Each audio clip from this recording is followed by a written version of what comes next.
French President Emmanuel Macron accepted the resignation of his Prime Minister Gabriële Атталя this Tuesday evening. However, Атталя and his cabinet of ministers will remain in place during the next coming weeks, especially during the sensitive period of the upcoming Summer Olympics here in Paris. While the NFP, the left-wing coalition, the one that won the most seats during the French legislative elections, is still battling to come up with a name for the future Prime Minister.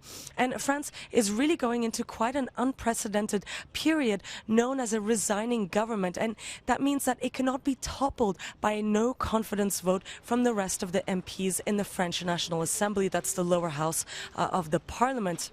And so this transition government headed by Gabriële Атталя and his cabinet will only be able to take care of everyday matters. It will not be able to push any political or policy measures. And this could be okay for a couple of days or maybe a few weeks, but it could really pose a democratic issue if this takes longer than a couple of months, especially considering how complicated the negotiations have been to come up with a name for France's future Prime Minister. The NFP, the left-wing coalition, is composed of different parties, like, for example, the hard-left France Unbowed Party, the Socialists, the Communists, and the Greens, and they really have been squabbling to nominate someone.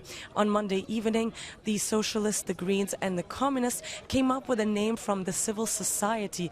Her name is Laurence Tubiana, and she is a activist as well as a diplomat, and she was one of the key actors in coming up and signing the Paris 2015 climate agreement. However, the France Unbowed LFI party rejected this nomination, claiming that she is too close to current French President Emmanuel Macron.